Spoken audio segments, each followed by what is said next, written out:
Hey, this is Dave from Dave Mills Enterprises, and for Black History Month, we have interviewed an incredible young man named Paul Tshuma.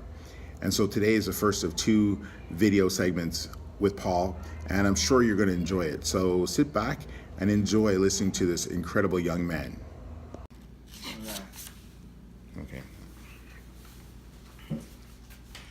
Hey everybody, it's Dave Mills from Dave Mills Enterprises, and I've been looking forward to doing this February series for Black History Month called Profiles in Courage. And I have my good friend Paul Tshuma, who's going to be the inaugural first video blog of any kind that we'll be doing.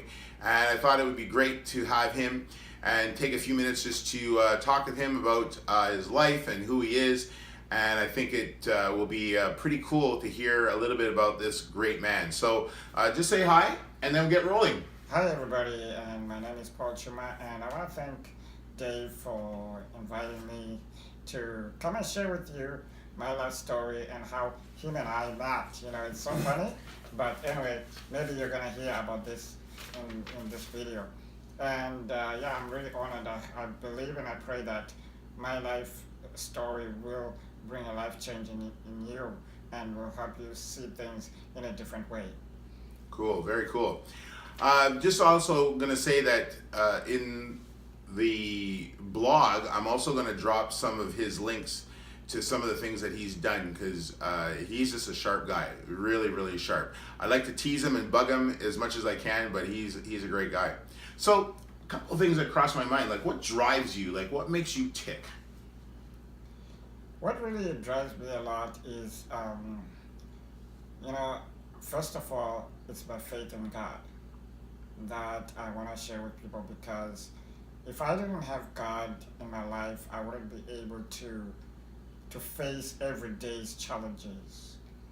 What I mean by challenges is that, the first thing that really is a challenge, would be a challenge to people, is having to wait upon somebody to help you, or having to depend on people to do things for you 95%.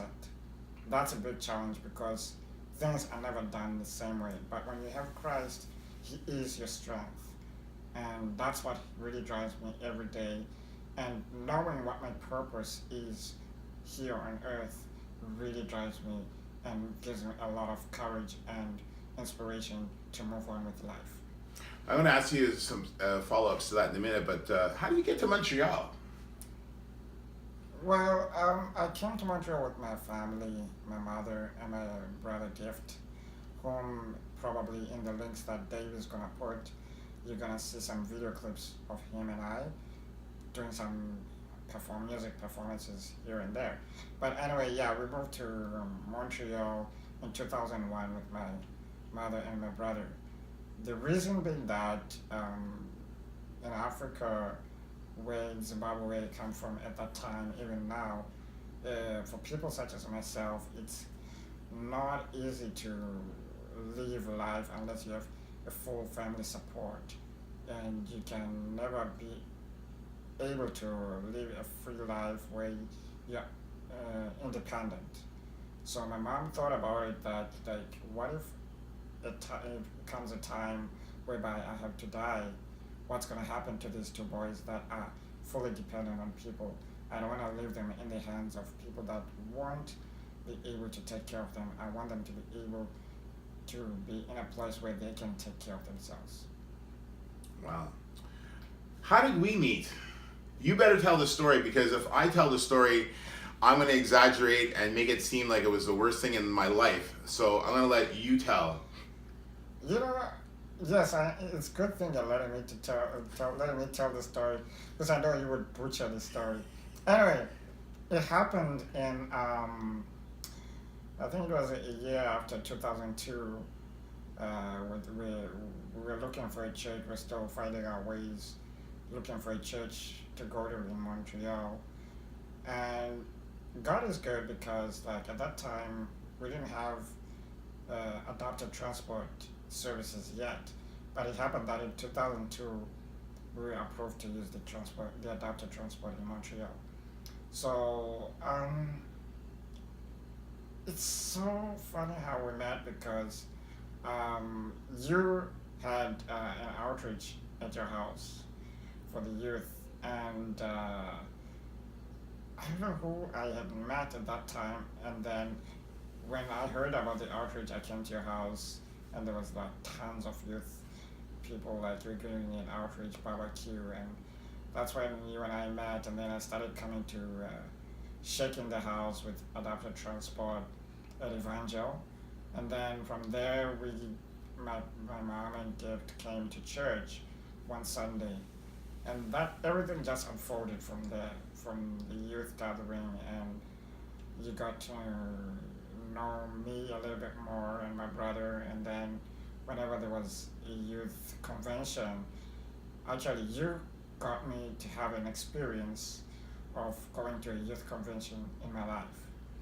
You made sure that the place that we're gonna stay was comfortable and accessible, and you organized a few two youth young adults people to help us take care of us over the weekend, which was a great experience. And that's how we met. And then from there we started bugging each other until today. We can't get over bugging each other and getting into each other's nerves.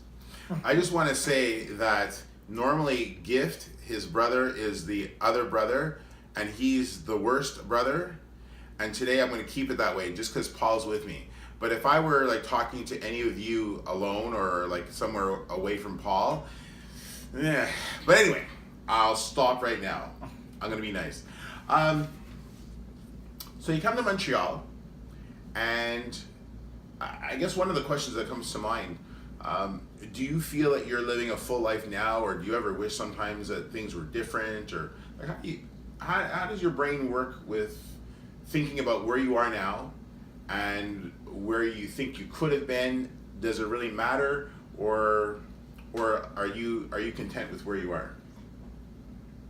I can't say I'm content, but I can't say that like I've arrived where I wanted to be.